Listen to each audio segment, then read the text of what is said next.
What's going on, guys? It's FREEDO here for Your Overwatch. With Hammond finally going to the live game, we thought it was a good opportunity to start to discuss some of the best counters and synergies that go along with him. Keep in mind that we are on our way to New York City, so the gameplay in the background for today's video isn't going to be as filled with examples of things that we're talking about like we usually like to, so treat this a bit more of a meta discussion as we dig deeper into what the battle mech wielding hamster brings to the game of Overwatch. Previously, we've done videos on what the Hammond patch will do, so how heroes will go up and down in the overall meta of the game, and we did a specific video on Hammond's ability skill sets, a pro guide on all of his movement and the crazy things you could do with him. So you're going to want to watch those two videos as they kind of inform this one. And today we're going to spend more time talking about what you're going to want to be using with Hammond and against him. I think the first place to start when we talk about Hammond is that most seem to think that triple tank dive is going to be the best synergy for Hammond. And oftentimes when I combat some of these very intuitive strategies, it has to come with an asterisk of the community's understanding of the mechanics. Like with Brigitte in the GOATS comp, it realistically isn't very good if you know how to counter it. Word on the street is some people don't, so I might have to make that video when I come back next week. But overall, I think triple tank dive is very exploitable and has some serious weaknesses because of the counters to Hammond. And what are those? Well, Ana and Brigitte, I think, are going to be an insane support backline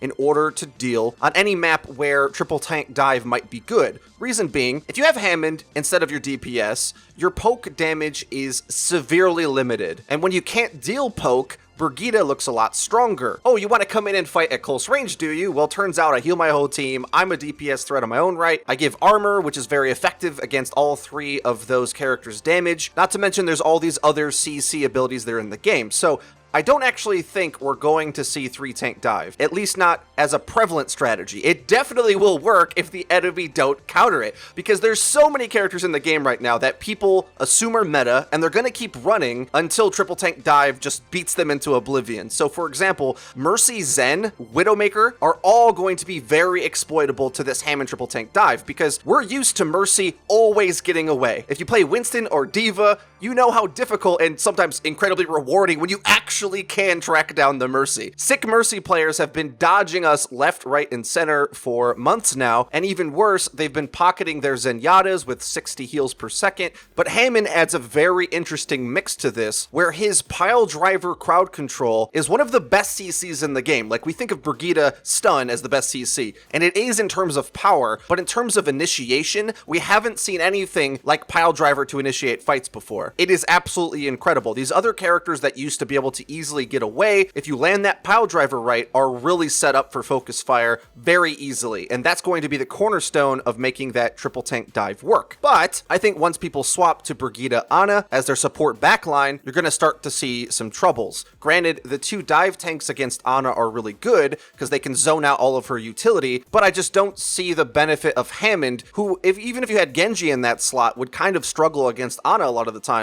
The only reason Genji has a strong matchup against Ana is because his dive tanks make space for him and delete what she can do. But if she has a threat of a sleep, or if her anti-nade doesn't get eaten, which, let's face it, Hammond is a much easier target to hit on those things, she's going to be really insane. And remember, Brigitte can stun Diva. With a very little bit of synergy, stunning the Diva is going to be the new Brigitte stun Earthshatter combo, because you can stun her and then throw the biotic grenade, and that's basically a rip for that fight. Also remember, not a lot of poke damage, so you don't need as much healing out of your Ana Brigitte combo. They come in and dive, and the best anti-dive heal in the game actually is Brigitte's armor pack. Dive comp has to focus fire, and if she lands armor pack on Ana, especially after she nades herself, I think that's just going to destroy that comp altogether. So instead, I think we're going to see Hammond get utilized in situations where either Diva or Winston isn't necessary for whatever reason. I think we're going to have to see pros experiment with this, and I think they will, because there's certain points on maps where realistically Diva is either too slow or Winston has to dive in so naked that he doesn't really get use out of his bubble. I think there's certain deathmatch scenarios where you actually could use Hammond as a main tank, as crazy as that sounds, which we've already seen like Roadhog Diva tank combinations in the Overwatch League sometimes, because let's face it, if Hammond gets in and disrupts their damage, you don't necessarily need a shield, in theory, right? If he gets in, tanks damage, and CCs them up, you're going to have space to get out of their lines of sight, and maybe you don't need that Winston bubble on the initiation. I think ultimately it's going to come down to the damage types. Remember, Winston cleaves into his opponents, but he does less damage overall compared to D.Va, so it's kind of going to depend on that. I think ultimately, though, they're probably going to stick with Winston and Hammond as the dive tank duo, and you're going to pick D.Va for specific scenarios to deal with certain matchups. So, for example, Hammond doesn't help you against Tracer, doesn't do anything against Pharah, but isn't as good at tracking down snipers, I think, in comparison to Hammond. So we'll kind of see these three rotate in and out depending on the map and the matchup. One interesting character that I think is low-key very good combining with Wrecking Ball is Orisa, which seems odd because she's a bunker defensive playstyle, but in the pro meta at least, you can't get away with Orisa Hog as your two tanks. It's just very bad for a lot of reasons. You can't shoo away flankers with a tank because Roadhog stands still. You can't eat damage in order to stop them from whittling down your shield efficiently. If you had to choose between one or the two, most of the time you just go with the D.Va anyway, unless your Roadhog is just insane, bar the fact that in the pro scene right now, they just run all three. They run Roadhog just more so because he can self-heal and has the utility of the hook,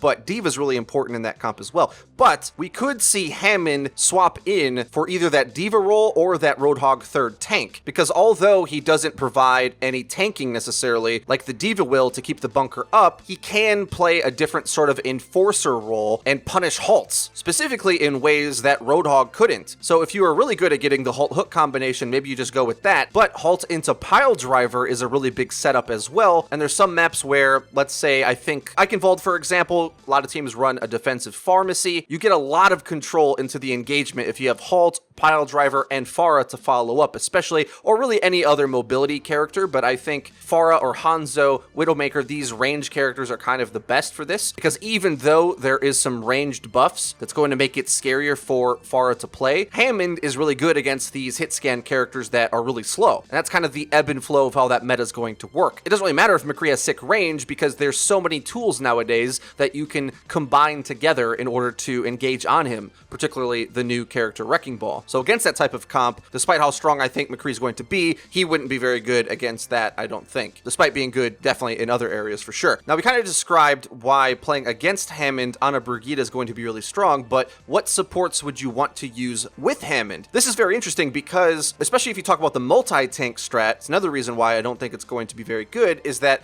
Goat's comp, which has 3 tanks, 3 supports, works in synergy because they all play together. Problem is, big healing characters like Moira, Ana, don't go to the high ground with your tanks. Very difficult. Things that we've seen in the past is like Lucio might wall ride with his tanks to keep up with them, get his aura there, but that's not the same amount of healing as like a Moira can give. Mercy can fly with them, but she only heals 1 target at a time. What would happen with the dive tanks in the Zen Mercy meta was that Mercy oftentimes would either safely fly in with the tanks or just pocket the Zen and use the Discord and Harmony orbs to kind of heal anything at range. Because remember, these dive tactics typically don't require a ton of healing, at least that's how we've seen them work in the past. Instead, it's about bursting down targets, using your cooldowns, getting in, kill something really quick, hopefully the target that's discorded, and then get the heck out. And anytime we've seen 3 tanks get played, typically you do need high amounts of healing to get that to work. Or at the very least, a character like Roadhog in there that heals himself. I think on a lot of maps, Lucio Zen might be the call because it commits down to the playstyle that those tanks want to play in. And you might say, Lucio Zen, we haven't seen that in a long, long time. But I think it's coming back already on the current patch. If you watch a lot of the contenders and Overwatch League games, a lot of teams are already experimenting with getting Lucio back in the mix and the different types of comps you can run with it. I think you can send him in with Hammond. Speed amp really helps everyone focus down the same target. And I don't think it's so much that Hammond needs the speed amp, it's that the rest of his team is probably going to need it to keep up with Hammond, because Hammond moves at outrageous speeds, just as a burst of movement. And that doesn't help you too much unless the rest of your team can kind of come in with him so he doesn't get focused down. Speaking of all of this Lucio speed rush down playstyles, we've seen this in Contenders Korea especially, where teams are running Lucio Brigida Doomfist with a couple other different wrinkles depending on the map. I think that's kind of interesting. It's sort of a low heal glass cannon shotgun comp that just pounces on you, and I think Hammond fits into that kind of mold as well, especially when you start combining the fact that characters like Brigida and Doomfist activate their passives once they get in close range and start hitting their abilities. Hammond sets them up for that, and speed boost to get yourself in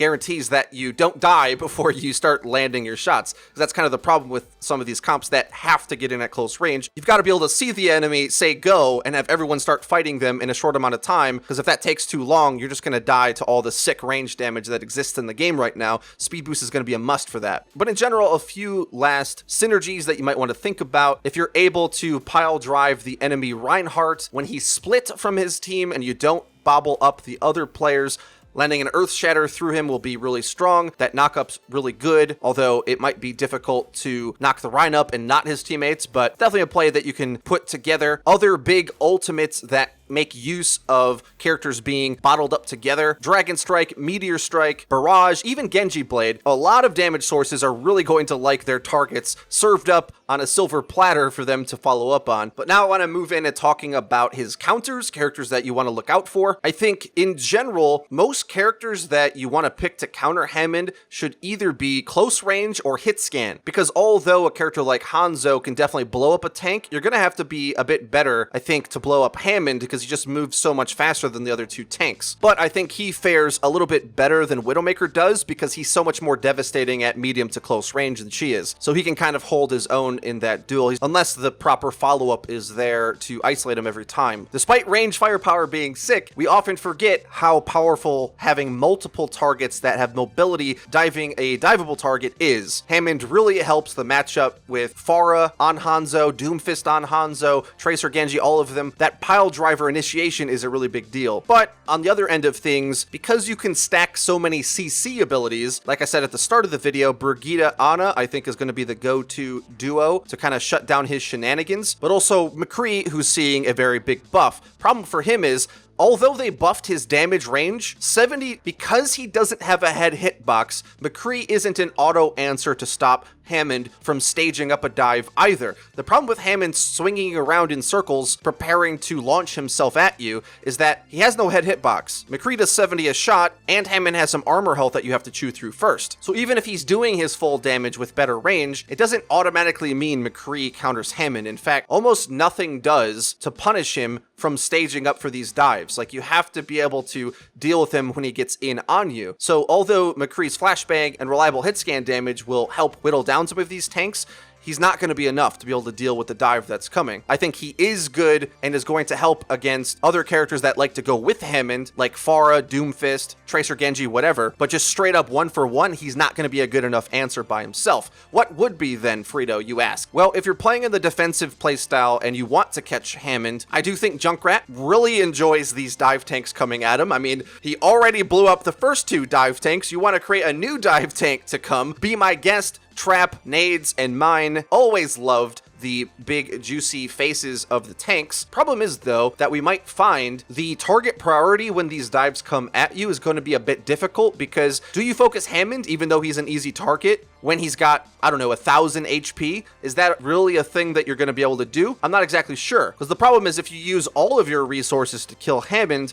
you might just die to the rest of his team, which is definitely going to be a problem for you. So a character that I think we'll probably start to see some play again is Reaper. Reaper has always been good at punishing dive tactics. The only problem is the places he can play are just so isolated off the beaten path, and at least at higher ranks of play, it's very easy to outskill him, because as soon as the enemy has a Reaper, they have a massive ranged advantage and positional advantage, to be honest. So it's not too hard to pull him in a different direction, dive his team when he's isolated, or isolate him, just straight up outskill him in a duel, but that does require you to play DPS characters. The fact of the matter is, this whole 3-tank dive thing, Reaper will kind of eat it up. And way back in the day, McCree Reaper was a very strong duo. In fact, I'm pretty sure it was meta for at least a few months in the first year of Overwatch, and I don't think a Reaper meta's coming, but I also think because he's on the roster, we just won't see 3-tank dive be a thing. Other characters to look out for, I would say Sombra, although she's in a very questionable state right now with this infinite stealth coming. Hammond really never wants to be interrupted when he wants to get away.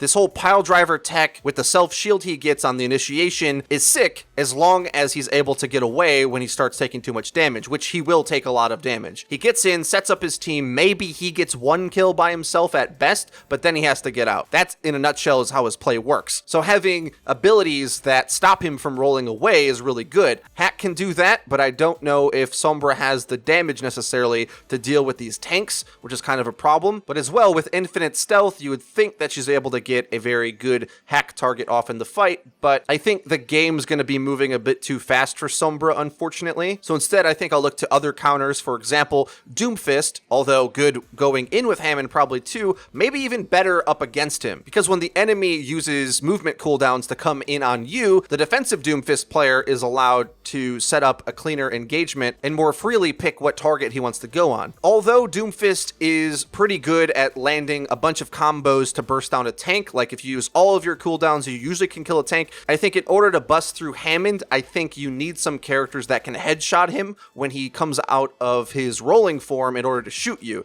And that's going to be the best way to blast him. But on the other end of this, Doomfist's damage, because it doesn't headshot, most of his abilities anyway, might be one of the best damage sources to hit him when he's rolling around, even just to CC him away from your team. We might see that be a pretty big deal because in the dive tank mirror, there's a lot of interplay with D.Va using her thrusters to disrupt the enemy Winston's leaps onto your team, and realistically, it's hard to find many things that can reliably stop Hammond swinging in at lightning speed, or even punish him for doing so. The last counter I want to mention is Pharah, because despite any acrobatic, insane plays to go kill her himself, he doesn't provide nearly as much as Winston or D.Va. Winston's bubble blocks her line of sight, very important to be able to engage things on the ground freely and slow her down. And D.Va, of course, can go kill her herself quite easily, as well as eat some rockets and her ult. But I will say she's going to be quite slow as a damage dealer against 3 tanks. But she does give the added power of keeping Mercy in the sky, which should make it very difficult for them to focus her. Whereas normally, if you're playing Mercy on the ground in some of these defensive comps, I think you're going to find that Pile Driver sets her up more reliably than Mercy players are used to. Well, guys, that's all my thoughts, at least for today, on Wrecking Ball. If you did enjoy the video, please be sure to leave it a like. It really does help us out and lets us know that you're enjoying the content. And if you haven't already, please subscribe, because we upload each and every day. So you're going to want to hit the bell icon so that you get notified when our videos go live.